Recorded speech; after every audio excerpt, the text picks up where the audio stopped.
Hello students. Now since you have asked me a doubt regarding a problem from mechanical properties of solid class 11th. Okay, so here I am just solving that question number 19 of NCERT book. The question states that a mild steel wire of length 1 meter and cross sectional area 0.5 into 10 raised to minus 2 centimeter square is stretched well within its elastic limit horizontally between two pillars. A mass of 100 gram is suspended from the midpoint of the wire. Calculate the depression at the midpoint. So that's the question. So let's try to understand the question. Okay. So here I have explained it with the first figure. The first figure, it just gives you the brief idea that it is stretched. Okay, it is stretched within the elastic limit and horizontally between two pillars. So I'm just stating that yes, so this is my end points of my wire which are attached to the two pillars A and B. Yeah, and it's been given that the wire is of length 1 meter. So this is just a brief idea. So at this point, that is the midpoint, if I'm attaching a weight, so this is where the problem starts. Okay, so here we are starting with this one, that we are attaching 100 grams weight at the midpoint. So midpoint, so therefore this two length will be 0.5 centimeter and 0.5 meter and 0.5 meter. So this is your final figure. So what this is happening when the mass has been attached. Okay, when the mass is attached, what do we find is that the wire just get little bit depressed, or because of elasticity it just lengths, okay, it just increases its length, okay, and we get a depression. So the question is, what is this depression? What is this vertical depression? Okay, fine. It's not asking us the increase in length, it is just asking us what is the vertical depression. We can also find out the increase in length. We are going to do that thing. Okay. Anyways, let's see. So this is the final figure. Since it is attached from the center, we do state that yes, the tension at both the ends will be same. The tension at along arm AC and along arm BC will be same, directed towards the fixed points A and B respectively. So hence the tensions are same, and we do state that the angle made by this tension with the vertical will also be same, that is theta. Okay, so that is your theta. Okay, now the question is to find out this depression called as your X, and it is named as CD. So from the figure itself we can just find that yes, there should be some force, since it has been stated that it is within the elastic limit. Here the question says that it is within the elastic limit. So hence we do state that yes, this is the final state. So certain forces, that is the forces must be balancing each other, not cancelling, they are balancing each other. So hence I do find that the force which is acting in the downward direction is its weight, that is mg, and the force is the vertical component of the two tensions. So hence it is equal. So hence we do state it as is 2t cos theta.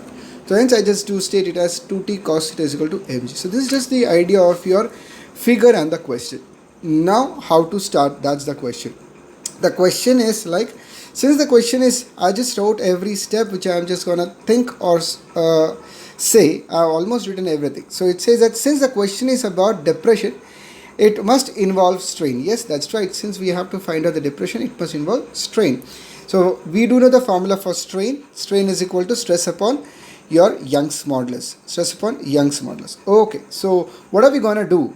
We are gonna start to find this both the sides, strain and stress, and finally we will be equating them. Let's equate them, okay, after getting them separately.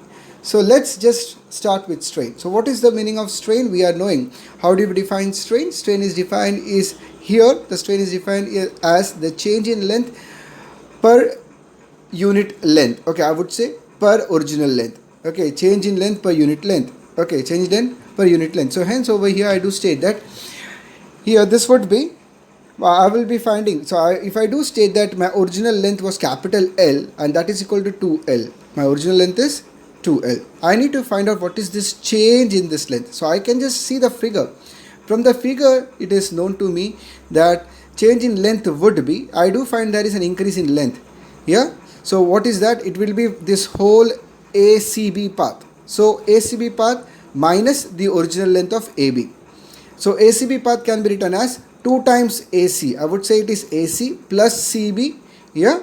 So therefore this will be 2 times AC, and therefore I would say increase in length will be equal to 2 times AC minus AB. So this is what I have just written over here.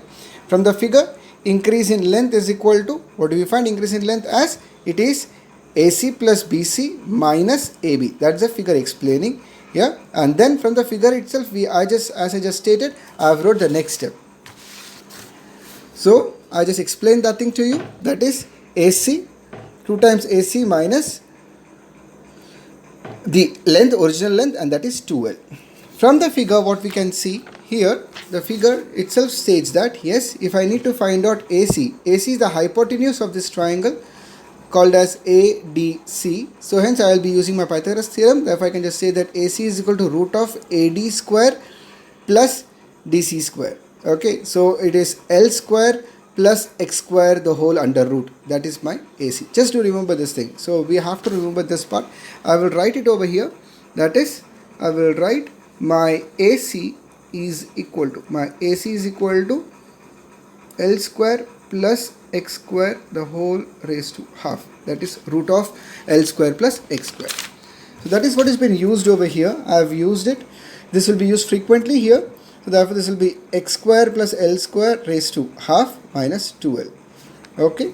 So that turns out to be, now if I am just using my binomial, for my binomial expansion, I am just going to use my binomial expansion. So binomial expansion, for that I am just removing this L common, because outside also I do have a L term.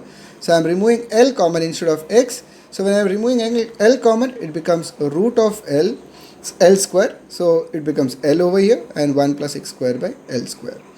Yeah, again as I stated, I am going to use binomial expansion. Yeah, when my power is not an integer. So this is what I do get. Yeah, I have shown it in the next part. Yeah, what do we know? Here this will become 1 plus 1 by 2 into the same term, b term. Okay, we are knowing it is a plus b the whole raised to n. So by just using that thing, we are getting it. Okay, where we have taken a outside, so it becomes 1 plus b by a the whole raised to n. So that concept we have used over here. Okay, so from that we are getting this answer, that is 2L, open the bracket, and you will get that 2L cancelled. So here it is, delta L is equal to, as I was solving for delta L, increase in length, delta L is equal to x square by L. Yeah, that's it. Okay, so hence I can easily get my strain. Strain is equal to delta L by L is equal to x square by L into 2L, that is x square by 2L. So that's our left hand side solved. Let's go for the next part to find out the stress. Okay, so from the figure itself, as I just told you, I just got the value of the balancing force, that is mg is equal to 2t cos theta. Now I need to find out what is the value of cos theta. From the figure, as I just stated, cos theta will be, what will be cos theta equal to? I can just state that cos theta is equal to CD upon AC. Yeah, adjacent upon hypotenuse. So again I would say it is CD is x and upon root of L square plus x square. So that is what has been written over here, x upon x square plus L square under root. Okay, I substitute the value of cos theta into the equation, get it over here. But here again I do find I can use my binomial expansion. This will be very helpful for us, but it is in the denominator. When I take it in the numerator, let's see, as we do know, when we take it in the numerator, the sign of the power changes, so it becomes negative. So it becomes negative over here. I have shown it, that is 2t by L, 2t x by L into 1 plus x square by L square raised to minus half is equal to mg. Now by using binomial expansion, that is I have written over here for negative power over here. So over here I have written 1 minus x square by 2L square plus the higher orders. It just goes on.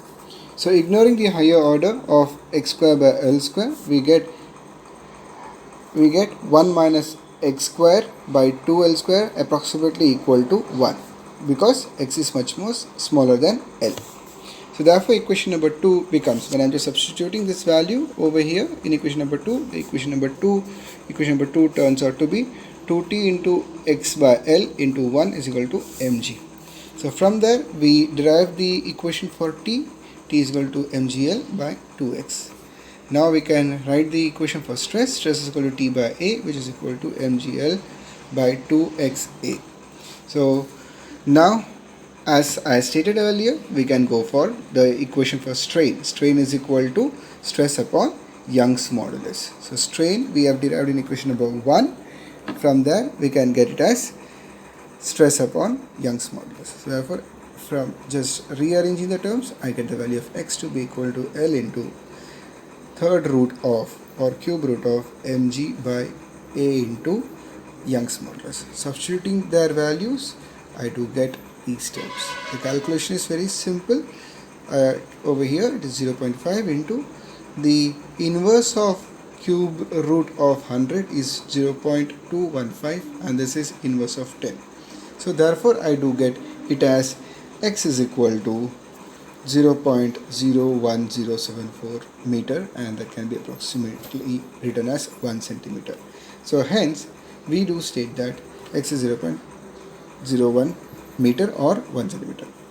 So this is the required depression. I hope you all have understood this problem. Thank you.